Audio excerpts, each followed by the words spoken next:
What's up, dudes? It's Lady Universe, your master Geeky and Nerdy, and welcome to a new episode. And today is going to be a review of a movie I have not seen until today. That is. So today we are talking about Godzilla, King of the Monsters. Yes, we are actually talking about this movie and whatnot. So just for be forewarned, there is a lot of spoilers that I'm going to be talking about in this review. So if you haven't seen this movie yet, then definitely you should watch it and also then come back for the review said afterwards. But so far for me, this movie is by far one of the best Godzilla movies that I've seen so far, especially even better than the 2014 movie. Until I see Godzilla vs. Kong, and then my opinion will change, ladies and gentlemen. Probably more than likely. Also, my camera's kind of focused on my nurse plushie back there. Just, she'll be back there. She was good. She was good. She was great. Um, so Godzilla vs. Kong, man, opens up differently than Godzilla King of the Monsters. What did I say? Never mind. Godzilla vs. King of the Monsters almost did again. Opens up differently compared to what I originally thought how it's gonna open up. I thought it was gonna open up with like maybe a long backstory for like how Godzilla and how Ghidorah and all these other monsters are interlaced together. It does not do that. Instead, it does not hold your hands. It throws you right into the action immediately after the 2014 movie when Godzilla arrived in San Francisco. He eliminated all the evil, took them all down, and then was left after that. But what happens is that we're introduced to a family, and they are basically introduced to us very rather quickly. This is a small family of only four, um, introducing to us Mark, Emma, and Madison, and all these characters really are really really cute family and everything. Um, you will recognize that Mark is played by what is his name here? Kyle Chandler, who also played Bruce Baxter in King Kong, by the movie by Peter Jackson. So that is a really cool Easter egg that they threw in there. Emma is a different character altogether, and Madison is played by Millie Bobby Brown. You should recognize that name if you're a Stranger Things fan. I immediately, like shit hit the fan for me when I recognized that this is basically 11 or Millie Bobby Brown from Stranger Things. I immediately got happy. If you've seen my Stranger Things reviews, which you should, they're still up on the channel. You can go watch them. I really fell in love with the character that is Elle, played by Millie Bobby Brown, who also does a tremendous job as an actress in this film, also as well. So we're introduced to them, and we learn that their son Andrew was killed during the San Francisco attack. And there's a lot of references towards the San Francisco attack that happened in the 2014 movie, that people are trying to rebuild, people are trying to get their lives back together and everything. And basically, Emma is a doctor, so she sort of is like the female version of Bryan Cranston's character from the 2014 film, kind of. There are also a lot of Easter eggs in this, and me as a Godzilla fan and as a big, huge nerd of the series, I pinpointed all these references out. I'm not going to talk about all of them, but there's a lot of references towards the older movies. So if you have not watched the older movies, or if you're not really a G fan, wow, all of this is gonna go right over your head and everything. So definitely they're also creating their own universe here based off of what happened in the 2014 movie. So there's a lot to explain here. But basically what happens is that Emma creates a device called Orca, just ORCA. And basically it's a device that's supposed to communicate with monsters. It's like a little monster beacon from another Godzilla series. Hmm? Only fans would really understand where the Orca or Monster Beacon is from. It's from two Godzilla things, and I'm not mentioning where they're from. But yeah, she's creating this thing called Orca, and she is using it because guess what? They in China they have housed Mothra. So yes, Mothra is the first monster to make her appearance in this. So they go down and discover where Mothra is, and she's going to be birthed. And the doctors and scientists that she's working with are like, you know, she's gonna be born, whether you want her to be or not. Mothra is going to be born out of this cocoon here. There's nothing that you can do. There's nothing that we can do. It's the baby gonna be born. The baby gonna be born. Um, so Mothra does end up being born like really rather quickly. It's like Mothra, it's yours. And so, they and it really looked different than with the Mothra larva that we're introduced to. So rather quickly, she just emerges from the egg, and Emma is in the back going, "Okay, don't harm Mothra." And they can do the panicking, of course. Like in every fucking giant monster movie, the guys are like, guns pointed straight at her, and Emma's like, no, no, no, no, no, no, no, no, no, no, don't attack the monster. Do not attack the giant monster. The dudes attack the giant monster, of course. And Mothra just not having none of that shit. Mothra's like, you bitches think that you're gonna win me over? Mothra's not having it. She does basically like a Spider-Man thing. She webs people to walls and whatnot. There's one dude who gets completely wrecked. Mothra not only tried to eat him, but also throws him against the wall. So that he's screwed. So Emma rushes in there really, really quickly and starts up the orca. And of course, Madison, being worried about her mother, rushes in there also as well. And she activates the orca just in time before Mothra attacks them both. And so Mothra takes the orca as sort of like a relaxing sort of thing, and Mothra calms right the hell down. But immediately after that, the place is attacked by a man who is named Alan Jonah. And this dude is immediately evil incarnated. He just attacks the place, he shoots people down, he kidnaps Medicine, and and Emma, and then they go after Mark. And Mark in this is basically or Michael Chandler. He is basically a nature photographer. He takes pictures of stuff, and basically he's mostly taking pictures of wolves. Beautiful creatures as much as me. I do love wolves myself. They're dangerous creatures, yes, but they're very beautiful to look at nonetheless. So he's, taking pictures of them, and then he's picked up by Dr. Serizawa, who is played by Ken Watanabe. I really hope I said his last name right. Watanabe. I really think that's how you pronounce his last name. But he comes in, he leaves the meeting, afterwards, and even the judge tells him, like, hey, you leave our meeting, you know what happens here. And he's like, bye. He's kind of like doing a Markiplier thing, like, bye bye. He just immediately takes right off. He's having none of it because there's something even more important to worry about. So after the 2014 movie, there was a place called Monarch that was created, and so it was basically this generation of the Godzilla squad from the original Japanese movies, and they're taken under control by Dr. Serizawa. Serizawa goes to Mark, and he tells him like, your daughter and your ex-wife have been kidnapped. I just wanted to let you know that. And he regrets everything. He does the good father thing where he's like, I should have been there kind of deal thing. Like, I should have been the one to watch over them. This is all my fault. I left. It's completely all my fault. So let's go and, go and get them and everything. So after that, Dr. Serizawa kind of tells Mark what they've been doing, what his wife had been doing with the Godzilla project and everything, and explains that, she has everything on file from giant monsters, basically all over the world, that are technically in bunkers, which I thought was really, really cool. Like, okay, so they basically have monster bunkers. That's pretty unique, and everything. It's sort of like Fallout, the game, uh, different monsters in different bunkers. So, Mark is going crazy out of this, and he said that they should just kill all the monsters, just eliminate them all. And he tells them that Orca is not a good thing because originally, when he and Emma have created Orca, nothing good came out of it. Basically, a lot of bad things happened during the first and original test.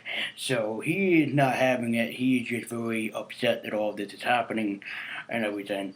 So they were going to be attacked by Godzilla, who did appear in it, but he just had his spikes illuminating light off of him, the radiation. And so Ozawa notices that this is not him trying to basically attack. This is him trying to ward off a predator who was never really explained. But Mark tells him to stand down because with a gun pointing at Godzilla, and he saw it as a threat. So he told everybody in the at the monarch meeting, like, stand down, otherwise he's gonna get violent. So they stand down, and immediately he calms right the hell down. He stops eliminating his radiation, and he takes right off, right out of there. I love the military in this, and also the scientists, a lot more than in the original 2014 movie. They had a lot of great characters, a lot of great actors, including O'Shea Jackson Jr., who is the son of Ice Cube, who really does a great job in this. Really hilarious character, too. I was laughing at mostly all of his lines delivered. So, really great actor. So they go to Antarctica where we learn that Emma and Madison are held there and Godzilla is taken straight off to Antarctica, but they don't know the reason why. So in Antarctica, Alan and Jonah's team just go right in there, they eliminate the whole entire place. And you find out that the reason why they went to Antarctica is because Ghidorah is there. Yes, King Ghidorah. And they even reference his name being Monster Zero. That should be enough for a lot of you fans out there. A lot of you diehard fans should really notice where that's from. And so, yeah, he just goes right into the place and he starts telling them, like, we're going to basically resurrect King Ghidorah. And he tells Emma, that you're going to be on topic of this and everything. So, Emma sets up the orca basically to resurrect Monster Zero. So Mark sees this as an opportunity that his team can go in there and basically do it, and Dr. Sirizawa even agrees that they need to be rescued out of there. The Admiral, who is played by a black female actress, she looks really familiar. I don't know the name of her, but she told them that go in and everything, and even she sets herself up as basically sniper. So think like American Sniper, but with a different standpoint. So she goes in there, she's sniping a bunch of dudes. They get attacked and barricaded in there very rather quickly, and they get flanked by the enemy team, of course. Um, so during all of this, Mark sees the opportunity. He runs in, of course, as a good father and a good husband. He kind of runs in there and he tries to basically rescue his team. Go. This is where we learn not everything is as it seems. So Madison is walking towards him, really rather slowly because, again, you don't know what's going to happen. But then, as a kind of a good thing on Madison's part, she walks back because she kind of notices, like, something bad's going to happen out of this, so I'm walking backwards, sort of thing. So, while this is all happening, of course, there's a giant monster encased in ice just in the background. He's just, like, chilling out there. Tish. And so immediately after the Admiral tried to snipe down Jonah, but he's not in point of view. So she's trying to get, him into the line of sight, so with Mark trying to be basically helpful and that. But then his ex-wife grabs the thermal detonators and just hits the switch, and everything gets destroyed in the process. Of course, everybody's trying to evac out of there, but nothing goes as it seems because there's Ghidorah right in the background who just resurrects himself, and his resurrection is very, very damn awesome, also very reminiscent to the old-style movies. They had gold lightning striking in the distance. I'm like, amazing, like basically very amazing. And also they make Ghidorah really, really snake-like in this because he has like tails, but they rattle like a rattlesnake. So I thought that was really, really awesome to put in there. I'm like, good job, guys. Like I was not expecting that to be a thing, but good on you. So immediately after that, Godzilla rushes in straight from under the ice. He pops right up, and immediately the fight is on. They just go right after each other. And Ghidorah, of course, being the super monster that he is, takes down Godzilla in like no time flat. The first battle did not really go over so well. He just gets his ass kicked, just like that. So immediately we learn that Emma was working for Jonah. Yes, Emma was working for Jonah, and she kind of admits her plan into doing so. She's going to resurrect all 17 monsters, essentially. So this means that they're going to plan a lot of sequels off of this, and I really hope that Michael Dougherty does it. I mean, I really trust him as a director. He did a lot of great jobs in this, especially the CG action and everything. Just a great job. So everybody's asking Emma, like, what are you doing? this is crazy. You cannot resurrect these monsters. And she's like, no, I'm going to resurrect them because it's going to save the world. Because if we do just, go on with our lives and whatnot, we're going to have wars, pollution, a bunch of other things. We are infecting these monsters or old gods' territory. And they're not going to be happy when they come up and everything. So once we're gone, the world will be dead. I have seen Life After People, or Life After Humans, a couple of episodes. Your theory is bullshit, Emma, and it was bullshit. Because Emma was actually trying to basically have giant monsters all attack, and they will destroy the planet. Ergo, that Jonah's, team will have everything. I'm like, ugh. Immediately right after that, I hated Emma as a character. I really just sort of disliked her. I really could not stand her. I'm like, I hope that you get what's coming to you. And just, but more on that later. So immediately after that happens, everybody's sort of like trying to figure out what happened to Godzilla. They don't know anything about him. They're trying to look for him and everything because he's just gone. The big guy just disappeared. But as they're trying to look for Godzilla, two monsters are resurrected. Of course, Rodan being the fire demon, and I love how they use that. I love Rodan's design in this. Rodan's design is really, really cool because it's sort of a collaboration of not only like prehistoric birds, but also like a condor. He has fire that drapes off of his wings. It's very, very cool. And also Mothra, who is resurrected. Now, of course, Rodan doesn't fight anybody in this. She is just basically out there and whatnot. And when he first appears, because Emma detonates the thing, almost killing a lot of people in Mexico, they are dispatched to Mexico rather quickly to save people, extractions and whatnot. And immediately when that happens, they see a tropical storm heading towards Rodan's position. Except it's not a tropical storm, it's Ghidorah himself. So immediately they have an idea and they go, we got an idea. We need a giant monster destroyed? Simple. We just fly Rodan over to Ghidorah. And they do so. Does the plan work? Nope. Ghidorah just eliminates Rodan in like just fucking 4 minutes flat. There is a really funny scene that had me laughing though. I don't know if you could consider it funny, but before Rodan fights Ghidorah, they were flying over, and Rodan is of course eating through different jets and whatnot. And Rodan immediately gets on a guy's tail and he pulls out, he ejects himself from the seat. And immediately as he does so, it's almost like perfect because he goes up and right into Rodan's mouth. I'm evil because I was laughing at that thing. I really was. I'm sadistic apparently. So, that ends up happening. Rodan gets thrown into the ocean really rather quickly, and Rodan is just upon the other people. Like, he is just going to eliminate them all. And immediately straight out of the blue, Godzilla just freaking rises out of the ocean and gobbles him up and takes him down with him.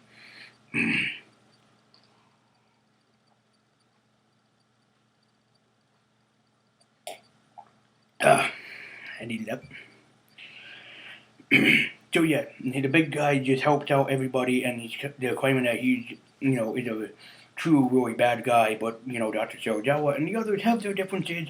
Of course, Godzilla does not survive the second attack either, and he gets eliminated rather quickly out of that. So there's a team that tracks him into a certain place that is hidden underwater, which is basically Godzilla's little domain.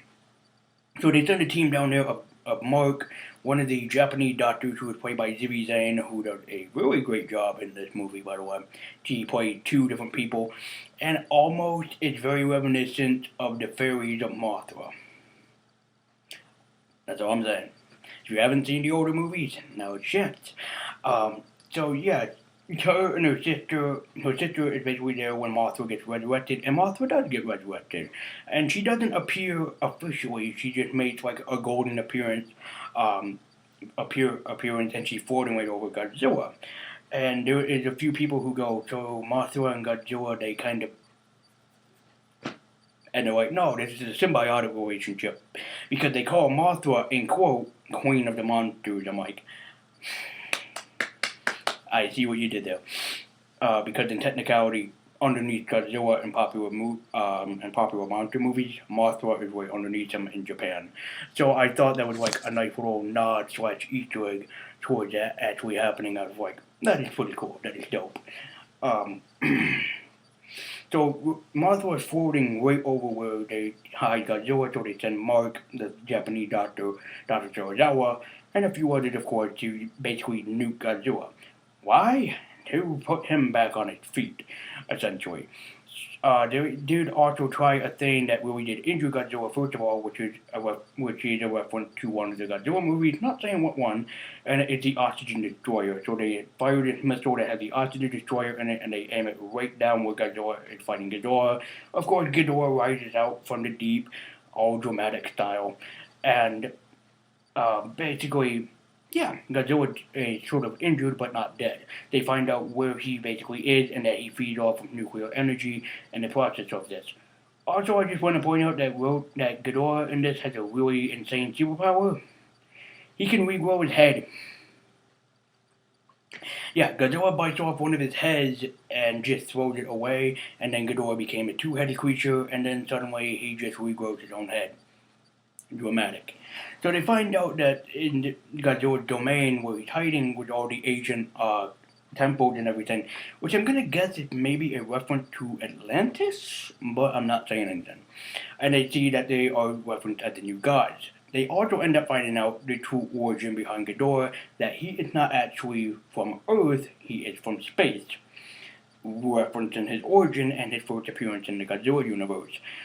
So they go down in there and they notice that Ghidorah is basically going to be the new king, or Folk's king as they call him, as Dr. Serizawa says, very much reminiscent of the Lion King, which I did like that. I love that. They also kept repeating a few times, "Long live the king," and I'm like, that's Lion King. That's what you're doing.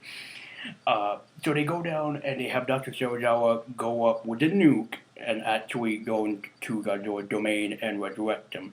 So he sees him laying there, and everything, and he's walking up automatically to his thing. He puts his actual hand, in which I do have to point out this. He has a deformed hand. Like he has a hand that was sort of like this, basically. He has like two fingers melded together and a bunch of other fingers like that. I did see his hand, and then he goes in Japanese, "Goodbye, old friend." And the nuke sets off, and Godzilla rises from the deep after a while, lets out a big old burst of radioactive energy like, "I'm ready for round two." So Madison met at her mother does a take off in this, and she goes to Red Sox Stadium, and yes, it is actually Fenway Park. So she sneaks out, she takes the orca with her, and she eliminates the orca so the monsters fight in Boston instead of basically Mexico. So Ghidorah takes off straight after the thing, and he tried to take down Madison. And I even said it out loud. I said, mm-mm-mm. I said, if Madison dies in this movie, if you kill Millie Bobby Brown, I am leaving this movie. I said that. And immediately, there is a really cool scene in this where he is going to basically bite down, like Ghidorah is going to eat her, and she screams, and then immediately a blast of blue energy comes out from the distance, and Godzilla's standing there, and the military flies all around him. It's a really awesome shot, and then he lets out a big old roar, letting them know, let them fight. So, the fight from right there was on. Godzilla and Ghidorah going after each other, one right behind the other. And so Madison does the smart thing and go to a house which is immediately destroyed, which Mark and the other teams, including Emma, go up after her and immediately, find her. But she is injured in a bathtub. And again, I said, movie, if you kill the best thing in this movie, I'm turning you off. And then she ends up being fine. It's like, thank you, sort of moment. So Emma realizes that there needs to be something done about this, that basically Godzilla cannot be here and neither can Ghidorah. They also reference that Godzilla is becoming basically thermonuclear, and he's just going to set himself off within 12 minutes. So he starts, just glowing, basically. So Emma rushes with the orca that they sort of resurrected in a sense, and she immediately takes off and tries to get out of the city. And in short, she ends up losing the vehicle and also gets her comeuppance, which makes me happy. I really did not like Emma's character in this. Nope, I really did not. I almost cried when Dr. Saradawa was killed. I did not cry when Emma was killed in a glorious fashion. So behind Ghidorah, you hear thump, thump, thump, and then you just see buildings melting all around, and I'm like, oh, he went thermonuclear. Like, somebody went thermonuclear, and he did go thermonuclear, and then he is right next to Ghidorah. But before we discuss the ending, we have Mothra, who did fight against Ghidorah a little bit, and also Rodan. So when Godzilla is actually fighting Ghidorah, Mothra comes in from the sky, almost Lego Batman style, when Lego Batman went, look who's Bat! So she immediately goes down, she kicks Ghidorah right in the freaking face, and that's when Rodan comes in and they end up fighting. You don't really see Mothra and Rodan fighting, which I thought was pretty much like, why? Because I really do like Mothra as a giant monster, you know. So, Rodan has her pinned against the building, and then all you see is Rodan's face going, and Mothra's little claw slash hook hand is inside of him, and he just falls to his death, or as we assume. So after that happened, Ghidorah almost won, but then, Mothra protects Godzilla, her energy goes into Godzilla, and it lets him fight even more up until he turns thermonuclear. So when he did, you hear Emma in the distance go, long live the king. And he lets off a few blasts of energy. Ghidorah is scared out of his mind, and it's like, oh crap, and it's trying to survive, shooting energy at him, and he's like, nope. And all that you see is just like a big, gigantic mushroom cloud. And then after that, you see a head of Ghidorah sort of like flaring around, and I'm like, oh crap, he survived. And it's Godzilla actually eating the head of Ghidorah. He lets out a big old burst of energy and destroys it. And then he is met by several monsters. One, which is a giant spider monster, which comes from an older Godzilla film, one that not a lot of people liked. The second was the Evo from the 2014 movie. One was like a giant sloth monster thing. I don't know if that's referencing to Khan Skull Island. I think it was. And the last one, of course, is Rodan. There's a lot of other monsters that were referenced in this, but I'm not going to spoil who they are. That is your fun to have alone. So immediately it was like that Godzilla was going to fight against everybody else. Everyone in basically the sense of the Lion King all bow down to the king, and he just was all badass, like, yep. And he was on a gigantic roar. Everybody was on, and like, the king is here, and he lets out one big mighty roar and end credits. But you have to watch the end credits sequence, because right when this happens, you have what's his name, Jonah, in this, and he goes up with a fishing crew, and the fishing crew said, "We just found this morning. We have no idea what it is. It's kind of terrifying our fish and whatnot." And it's the head of Ghidorah, or basically, I would assume probably one of the heads of Ghidorah or the entire body.